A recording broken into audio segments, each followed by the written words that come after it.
What were you doing before COVID-19 hit? I was living with you in Washington. We moved up there in October of 2019 because there was an opening on a farm, and I thought I could get in there and then move up to a maintenance position and apprentice through that. And then I could use the experience I got from that to carry me through life in other jobs. Have you or any of your family or friends have COVID? I don't think I've had it. I don't think you've had it. I don't remember if any family members have, but I know one of my friends have had it. Uh, Someone who I like to play card games with a lot. I remember one day he came over and we played for a few hours, and then he went back and, well, we find out he got tested, and it came back positive. And then, I still didn't have it by then. And waited a couple weeks, tried to go back and hang out with him again. Turned out he still had it. And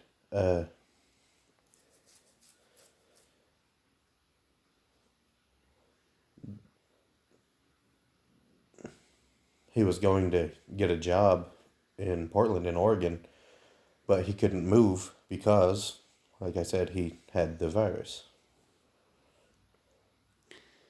What have you learned about yourself since the time of quarantine? I learned that I'm even lazier than I already thought I was.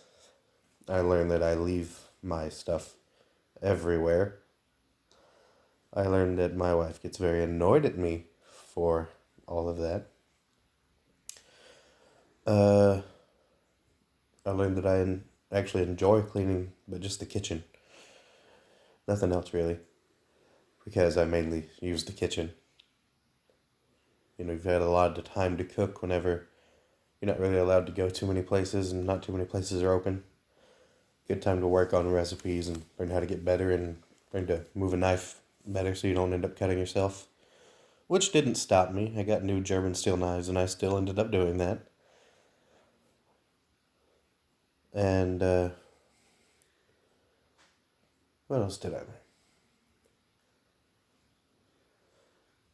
I learned how to fix a few more things on our car that we were having some issues with, so that was kind of nice. But I think that's mostly what I learned. Since COVID-19 started, have you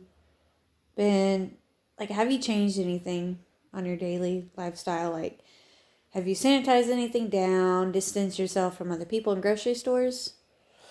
Yeah, I started sanitizing the kitchen counters better, because used to I just use a soapy hot rag, but now whenever I can, I use a Clorox wipe to help out, and then I'll get under all the handles a little better than I would before.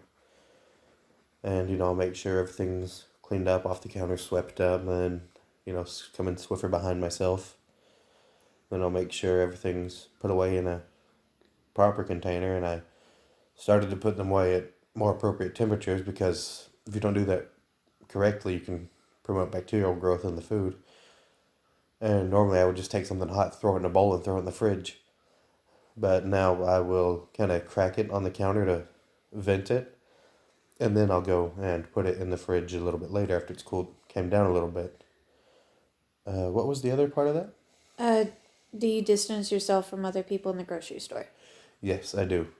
If there's any way to, and it's not super packed. If it's super packed, I probably won't go in. And I'll try to stand, 6 feet apart from other people. And if someone's looking in the section I want to go to, I'll wait till they come out of that aisle if there's too many people in there. Or if I go to a card shop and it's packed full, I'll wait, or I'll see if I can get the guy behind the counter to walk down to the other end with me, so we're not risking spreading anything to the other patrons of the store.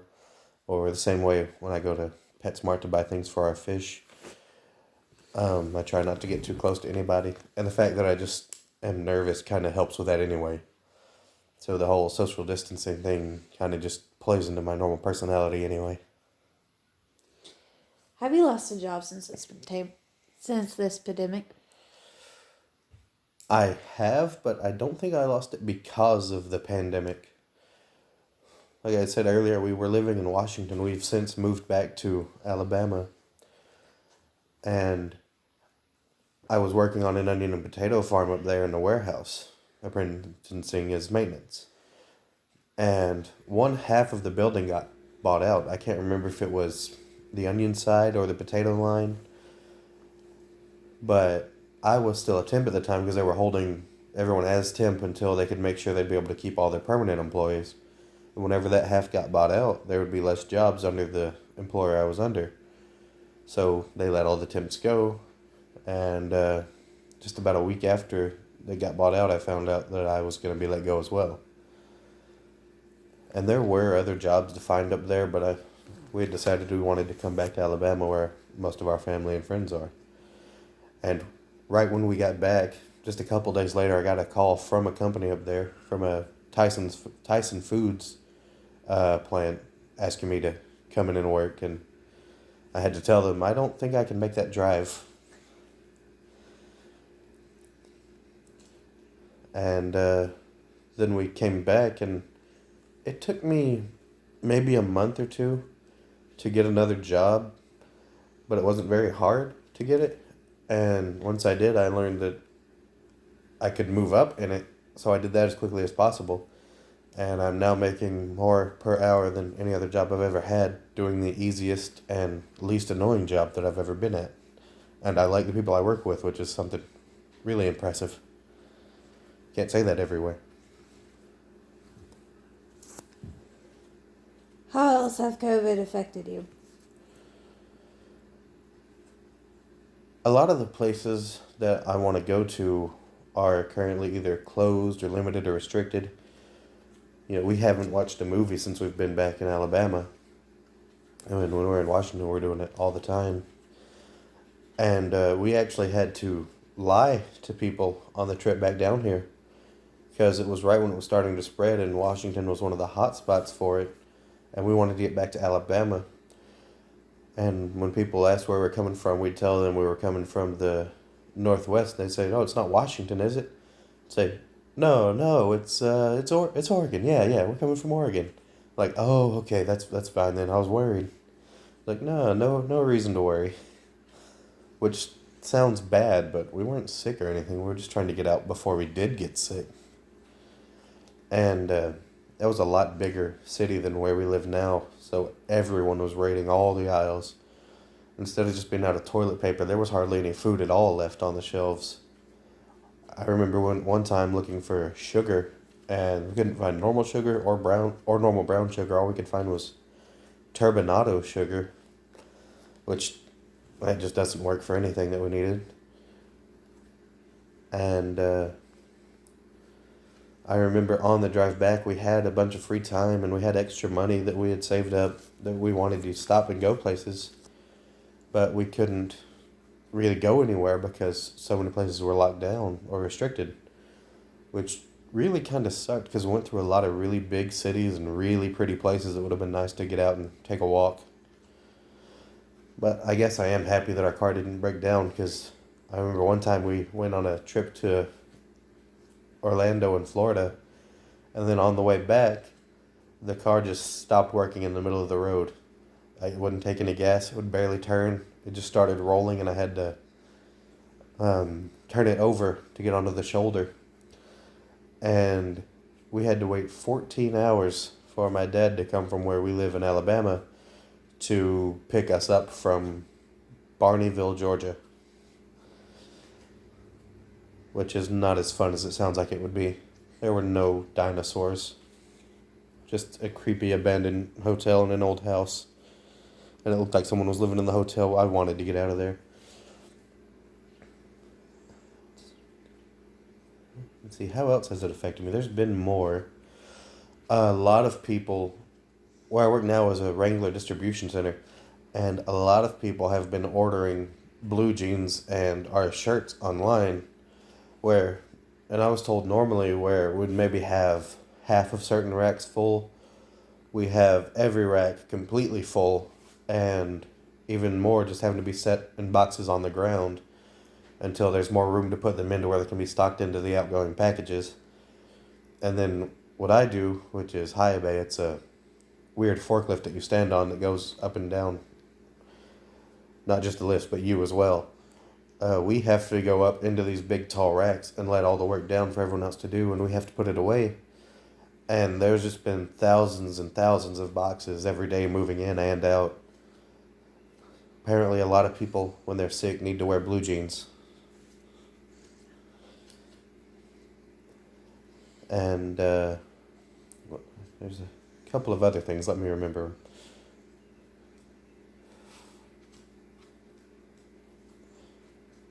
I said it wasn't that hard to find a job whenever I was looking, which, I mean, in comparison to some places at the time, it wasn't. But, it did still, like I said, take me a couple of months, because if I had to find somewhere that was hiring and didn't already have too many staff to be where they weren't allowed to hire anymore.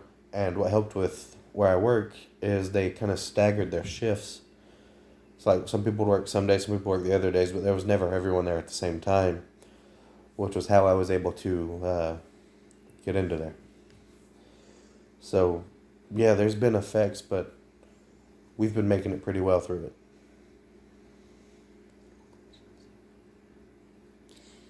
Do you wear face masks everywhere you go? Like at work, do they take precautions? Yeah, they do take precautions at work. You're required to wear a face mask. If you're caught without one, you can be fired. And so you've got to make sure you take it. But it's not that hard to remember, because we also need our employee badges to get into the building. It's an international trade zone, so there's got to be a lot of security anyway. So if you're already checking for a badge, you're probably going to remember, I need a mask too. So you grab that, you go in. And again, I do try to distance up there as much as I can. But sometimes you do have to work close with people, but then you just, try not to look in their direction so you're not breathing directly on them. Keep your mask on. And again, I do work in racks on a lift that goes really far up. So while I'm in the rack, I'm already separated from people. So we're actually allowed to have them off through there. But as soon as we come out of the racks, if we don't have them back on, if a supervisor, a plant manager, or the co-manager, I guess is what you'd call her job, if any of them see you, they have to write you up. Or if it's the manager or the woman right under him, they could just fire you for it. And yeah, I try to wear them everywhere I go. Wear them walking into a restaurant. You can take them off when you start eating at the table. Wear them into Walmart, which I'm glad Walmart has them at the front door in case you forget them, because like at work I have extra things I've got to remember anyway, so that helps me, because I'm thinking, do I have this, do I have that, and then each one could remind me of the other one. But if I'm just thinking, I'm going to the store, I might not remember it, because for years we never had to do that, so you're not really conditioned to think that way. But I do wear them whenever I'm supposed to, because some people say they don't believe in it, but I don't think a virus is a conspiracy. It's a medical and scientific fact. And yeah, it doesn't completely stop the spread, but it reduces it by catching parts of it. And if you think wearing just a little thing on your face is going to take away your freedom, if that's the way you look at it, instead of looking at it like, I'm trying to help these people have a less chance of dying, I think you're looking at it the wrong way. Because you could say, only so many people die from this a year. Well, so what? Also, only so many people die from hypothermia a year. Does that mean we don't need to be wearing jackets? I just think that it's something you should be doing if you care for your fellow man.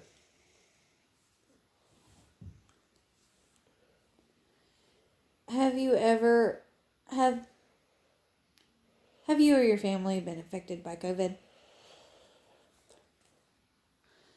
I haven't really that much personally. Like I said, my job was bought out by another company. And then whenever I moved, I was still able to get work where I was, but wanted to come back here. And then I still found work. And, but you my wife, when we were living in Washington, you worked at a hotel, and people weren't really traveling much, which means there's no work in hotels. I remember it went from you working like 5 days a week, like full time, and then like right as soon as it hit, it started dwindling really, really fast, and then hours got cut shorter and shorter and shorter. And then some weeks they'd tell you just not to come in for the whole week. And then they just came out with it and said, look, we understand if you need to find a new job, but you'll be welcome back here anytime. And while that's a nice offer, you can't really rely on going back to something when you need the money now, which was another factor in us deciding to move back to Alabama, because I remember you had already been told from your other job that you'd be free to come back anytime because you're a really good worker. And they even said that they would make you a manager right away, which you are now. And so we're both making pretty good compared to what we had before, especially with the cost of living where we are. Because I remember in Washington it was like $13.50 was the minimum wage, but everything was really high. And here it's $7.25, but we're both over that, and it's stuff costs less. So it works out pretty nicely. And let's see, who else may have been?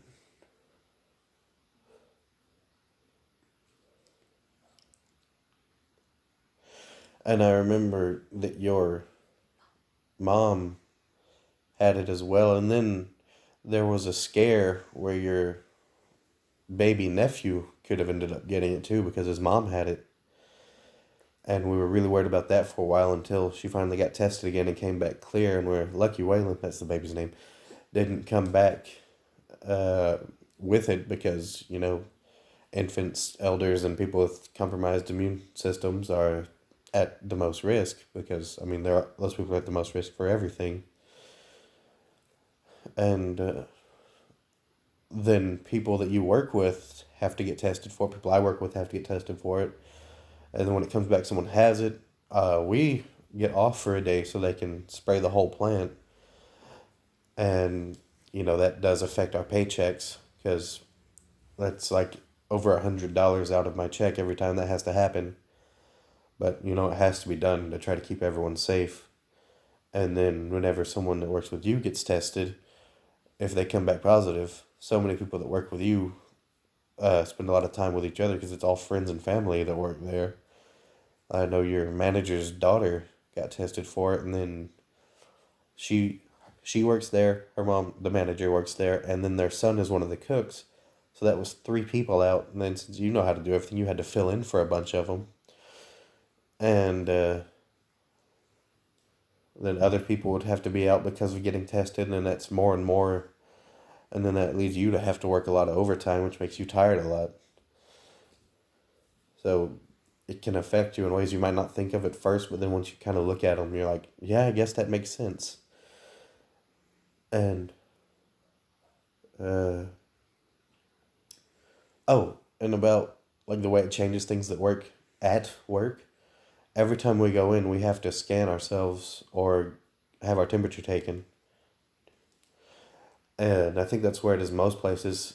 So we've got to do it when we go in for the day, and then when we leave for lunch and come back, we have to do it again. And you have to do it too every time you go into work. And, you know, you have to wear a mask, especially because you're handling people's food that's going to go directly to them. Which, you know, there's already safety precautions in there, like gloves and everything too, but, you know, you've also got to wear a mask. Which I kind of think food people should have been doing anyway. Because it can maybe, if someone has a beard, like help reduce hair getting in there. Maybe that's just a good idea in general. Do you have any other questions for me?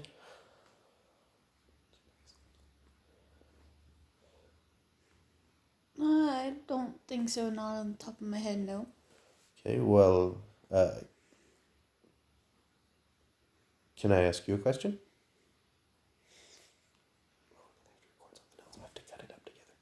Yeah.